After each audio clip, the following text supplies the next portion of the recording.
Le célèbre commentateur Yogi Berra nous a offert le conseil suivant. Si tu arrives à la croisée des chemins, n'hésite pas à changer de voie. Ce conseil plutôt cocasse, qui semblait impossible à suivre, a été sans suite. Or, nous nous trouvons aujourd'hui dans une situation semblable, cette fois bien réelle. En réponse aux multiples vagues de la pandémie, nous avons choisi les confinements dont l'efficacité s'est cependant révélée passagère.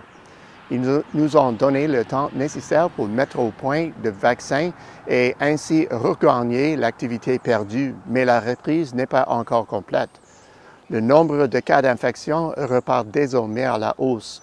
Pourtant, l'économie garde le cap alors même que se poursuit la course vers l'immunité collective. Nous sommes à la croisée des chemins. Qu'est-ce que cela signifie pour l'économie mondiale? La croissance résiste. Dans le monde développé, le moral des consommateurs est au beau fixe, tout comme celui des entreprises. Et pour cause, partout sur le globe, l'activité commerciale est dynamique. Les ventes au détail à l'ensemble du continent européen sont de 6% supérieures au niveau d'avant la pandémie. Ce taux atteint 8% au Canada et, tenez-vous bien, 17,4% aux États-Unis. Les exportations mondiales se sont aussi entièrement rétablies. Elles sont de 1% au-dessus des niveaux pré-pandémie dans les économies avancées et de 21% dans les économies émergentes, ce qui porte ce taux à 7% pour l'économie mondiale durant cet intervalle. En ajoutant à ce tableau les formidables mesures de relance publique, l'accès facile aux liquidités et la tenue de l'investissement commercial, le retour à la normalité ne serait pas si loin. Les chiffres de l'inflation le confirmeraient sans doute. Les coûts en amont des entreprises grimpent en flèche. Aux États-Unis, ils sont passés de moins de 1% à plus de 8% en glissement annuel entre décembre et août. Pendant cette même période, le Canada a commencé à peu près au même point et la progression a atteint plus de 15% en juillet. Naturellement, ces coûts sont répercutés aux consommateurs. Si ces coûts sont annonciateurs de la conjoncture à venir, les récents chiffres de l'indice des prix à la consommation aux États-Unis, 5,2%, et au Canada, un peu moins de 4%, dépassent largement le taux cible de 2% et pourrait perdurer. Cette envolée des prix inquiète, mais elle constitue l'un des signes les plus sûrs de la vigueur de la croissance. Cet élan se maintiendra-t-il? C'est une excellente question. La plupart des économies du monde développé possédaient un fort potentiel de croissance au début de la pandémie. Les années de croissance timide ayant précédé la crise sanitaire ont contribué à la formation d'une importante demande comprimée. Comme on le sait, les confinements ont considérablement limité les achats, si bien les nombreuses personnes ayant conservé leur emploi et par le fait même leur source de revenus ont épargné et disposent depuis de comptes bancaires bien garnis. Les liquidités excédentaires disponibles au Canada représentent environ 13% du produit intérieur brut. Ce taux dépasse les 17% aux États-Unis et est sensiblement du même ordre en Europe occidentale. Ce pactole, pour environ 50% du PIB mondial, pourrait du jour au lendemain être injecté dans l'économie advenante une conjoncture favorable. Ces immenses réserves exercent en soi une pression qui s'ajoute à la demande comprimée déjà présente.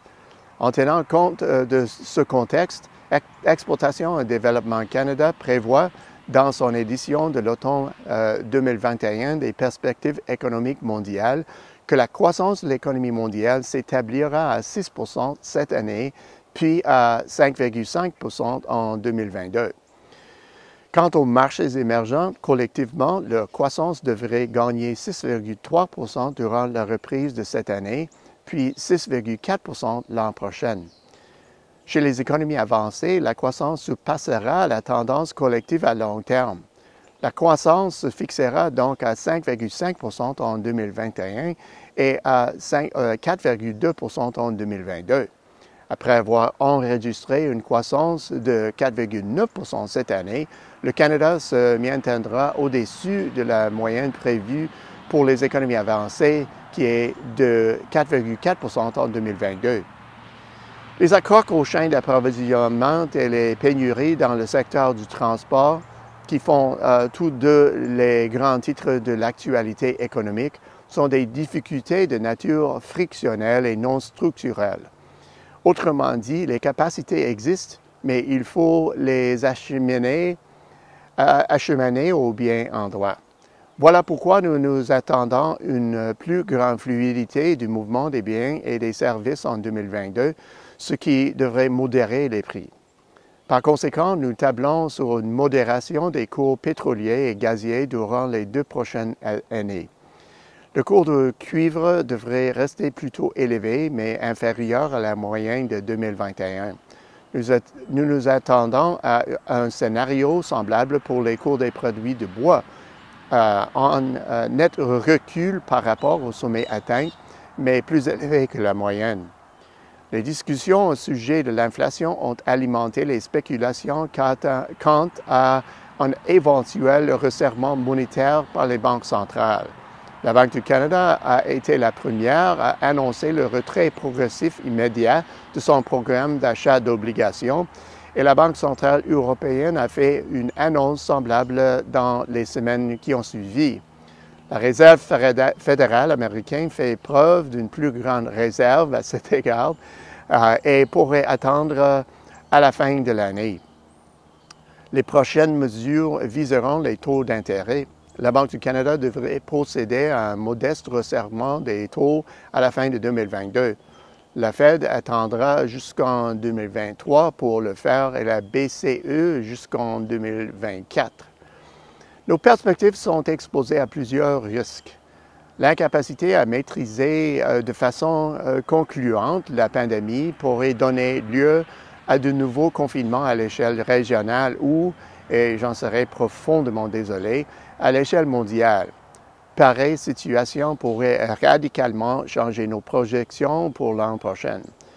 L'inflation pourrait inciter les banques centrales à opérer un resserrement trop sévère pour l'économie, ce qui mettrait un frein à la croissance. L'augmentation importante de la dette publique pourrait aussi être problématique. Il existe toujours la possibilité que la croissance s'emballe de manière excessive, ce qui serait de prime abord une bonne nouvelle, mais au vu des contraintes actuelles, des contre-coups seraient à prévoir.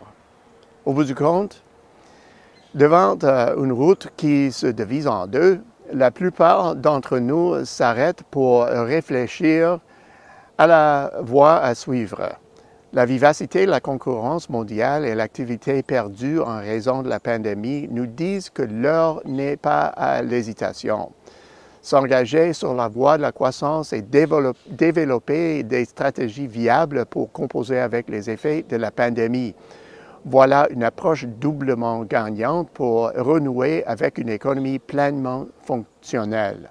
Alors, trêve d'hésitation. En avant toutes.